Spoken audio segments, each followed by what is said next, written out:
Hello and welcome to that 90s Wrestling Podcast. I'm your host, James Tunstall. Today we've got a big special guest, and I'll use the big, pun intended. Many of you know him as Big Kaz, CazXL. Today we know him as W.Morrissey. How you doing, bud? I'm doing great. How are you? Good, thanks. Like I said, just making the most of the weather. It seems to be quite nice over your end. Yeah, it's very nice here in Nashville today. Very, very nice. I think it should be like 85 and it's sunny. So I have to sit under a tree so I don't get too hot. Awesome. Cool. And when I'm excited to do this interview, when Sai told me that I'd be talking to you today, and I was so excited because I've watched you recently make your return to wrestling at SWE, and I saw you on the Chris Van Fleet interview as well, and it was so great seeing you look. You look in the best shape of your life, and not just physically but mentally. So, how does it feel for yourself being back in wrestling? Feels really good. It feels right. It feels like it was the right timing to do it. It was the right decision. I'm the healthiest I've ever been mentally. I'm the happiest I've been in a really long time. And like you said, I'm in the best shape I've been in my entire life. And just this was the right fit coming back at this time. I that's why I waited so long to come back to wrestling. I wanted to make sure I was mentally ready and could handle it, especially being in recovery. And this was the right timing, right place, right time. Best decision I've ever made. Yeah, you gotta give me some tips because people starting to mistake me for Conrad Thompson, so I think I need to lose a few pounds. You have to share some tips for me. Awesome. So I suppose we'll go to the beginning. So as far as I know, you was a big wrestling fan growing up.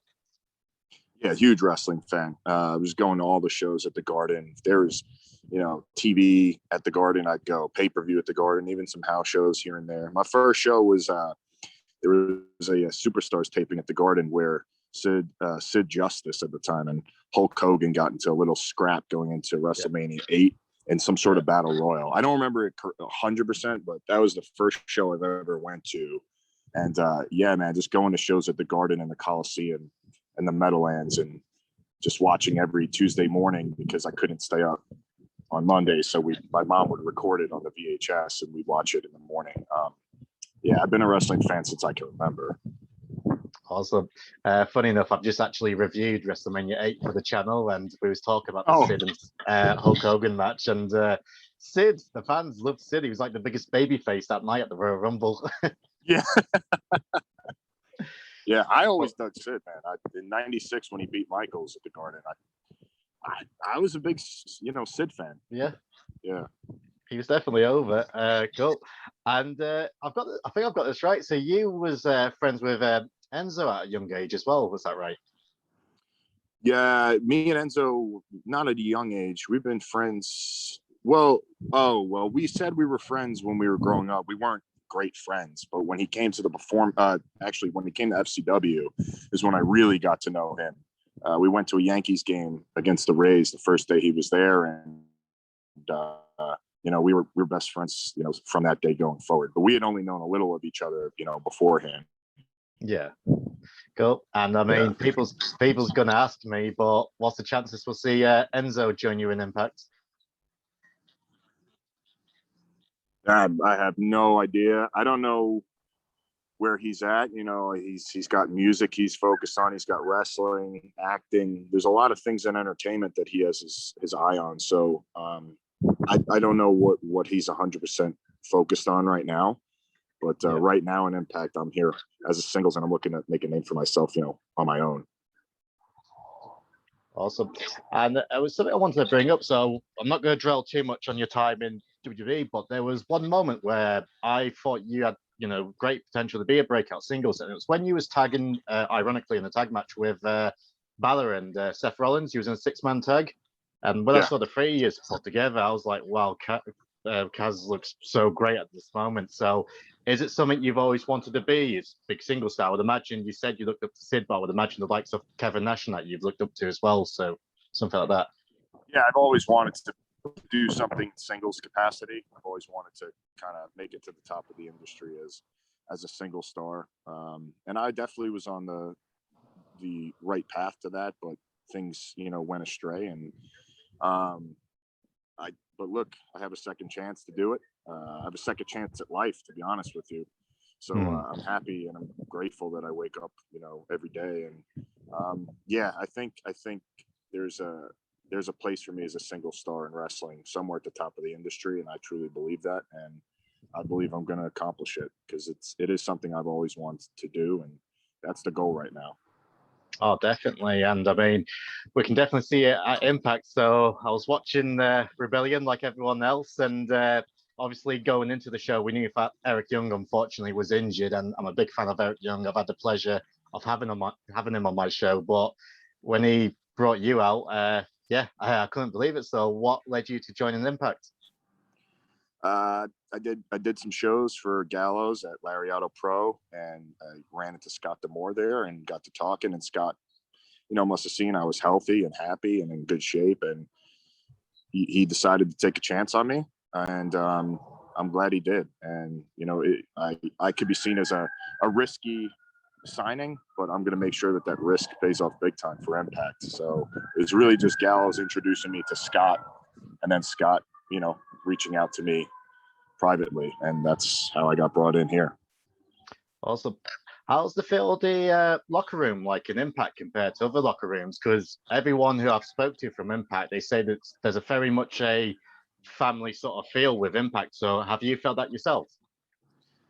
I have. I mean, I've only been here a few times, so I have a small sampling size. But yeah, it's very laid back. Everybody's super caring, and everybody's a good person. That's really what I think is everybody here seems to be a good person on both sides.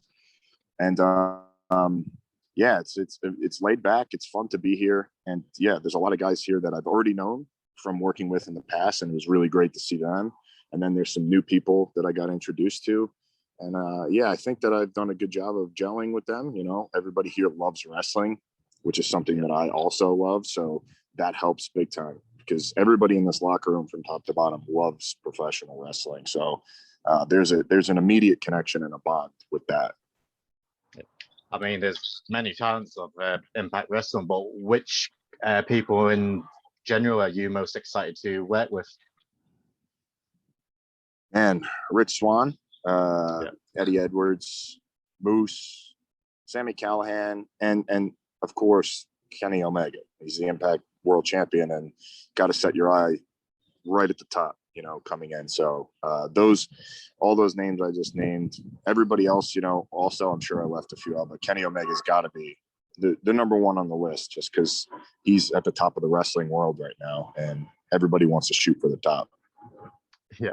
And I mean, I'm glad you mentioned Kenny because I want to talk about the crossover with AEW and how do you feel about these two companies doing these crossover promotions? Do you think it's a good thing for wrestling?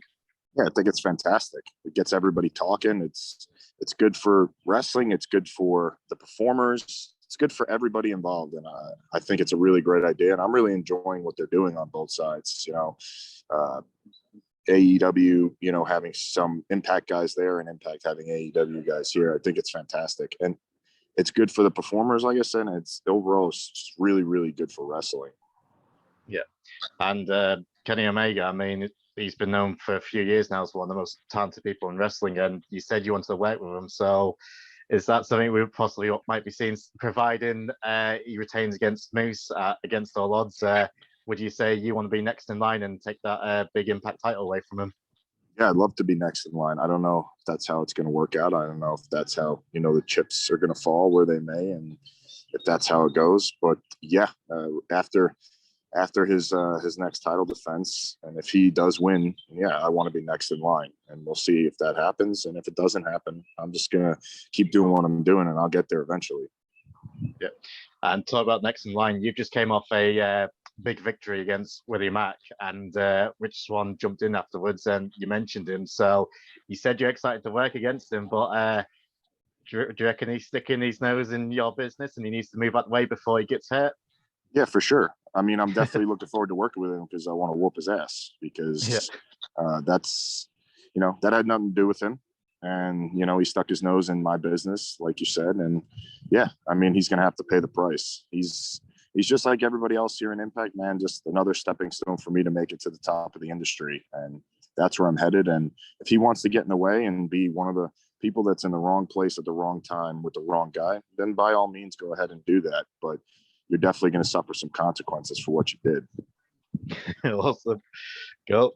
So I've got some fan questions as well. So one of the fans message on Twitter at Demogod #1, and he asked which Impact stars impressed you the most since joining. Wow, man, everybody. That's I mean, the names that I named before. I'd have to say, man, yeah, like Sami Callihan, Eddie Edwards, Rich Swann, Kenny Omega, Moose. Like I named all them before. You know, some people that, you know, I really wasn't very familiar with, and that's nothing against them. That I've been super impressed with would be a guy like Diener. I think Diener's incredible. I did not know how good he was before I got here, but he's really jumped out. Everybody in VBD actually, or I don't know if they abbreviate it like that, but Violent by Design. Yeah, they're all incredibly talented. So I'd say, you know, the guys that I named, but you know, Diener really was the one that jumped off, especially at Rebellion. That I was surprised, and that's nothing against him. It's just me being checked out of the wrestling game for so long. I wasn't familiar with everybody. So I think he's incredibly talented. Awesome. And same guy's got another question, and it's something I've always wanted to know myself. So what did you say to Enzo when the Hardys made their surprise return at Mania? I'm sorry. Whoa. Oh, what did I say to? Yeah, because when they're making their entrance, you actually go to Enzo and whisper something. What did you say? Pretty sure I said something like that. I don't know if I can't use profanity. We're not PG. Oh, okay. I'm pretty sure I said something like, "Did you hear that motherfucking pop? Holy shit!" Awesome. Yeah. Cool. And last question before I let you go. At Crownless King said, is there any interest in doing a Japan tour, especially with the Impact and New Japan relationship? 100%. I can't even go into detail on that. Just the answer should just be in blinding, big, bold letters and numbers. 100%. That's the answer to that question. Yes. Awesome. And last question for myself. Funniest road story. Funniest road story. Oh man. There's plenty that I can't tell. That would be the funniest. But man, I can't think of some really, really funny ones that are super appropriate. I'd say some of the most fun maybe I've ever had on the road. I believe Kevin Owens talked about it recently on Talking Smack. Was right. I ran a loop with in the same car as Roman, Kevin, and Sami Zayn, and we went to Mount Rushmore, and then we went to Bear Country, USA, up there, and we had like bears coming up to the car and like scratching on it, and some of us were scared to death, man, because they come right up to the car. I'd say that was probably one of the most fun loops I've ever been on, was those four guys in that car, and just a wide range of personalities. That was really fun. But as far as funniest, those I probably can't tell them. Maybe, some people would be quite mad. Maybe one day. Cool. Yeah. Well, it's been an absolute pleasure having you, and I'm so glad to see you back on our screens, especially at Impact Wrestling, because you know yourself, Impact Wrestling, the only way is up for the company, and UK fans, they can watch the show every week on the Impact Plus app. But before we do go, tell everyone where they can find you on social media. You can find me on Twitter at the CazXL and on Instagram at the CazXL, THECAZXL. Awesome. Cool. Well, like I said, it's been an absolute pleasure having you on the show. And yeah, hopefully next time we're speaking, we've got that Impact Heavyweight Championship around your waist. Hell yeah. Thank you for having me. Awesome. Hey everyone, thanks for checking out this interview. Hope you enjoyed it. And as for announcement for next week's interview, a pretty big episode. So I'm going to be welcoming two-time WWE Tag Team Champion and current backstage producer for WWE, the one and only TJ Wilson, aka Tyson Kidd. Great chat, TJ. Honestly, one of my favourite interviews and definitely one of the nicest guys in pro wrestling. I had a chat to him about growing up in Calgary, being around the Hearts, being trained underneath Bret Hart himself, joining WWE, being part of the Hart Dynasty, their babyface turn at WrestleMania, giving the heart attack to Vince McMahon, which he said was a personal highlight for himself. teaming with Cesaro, his unfortunate career-ending injury from Samoa Joe, and his current work in WWE now, producing the great women's matches you're seeing today. So yeah, awesome interview, and I hope you get time to check it out.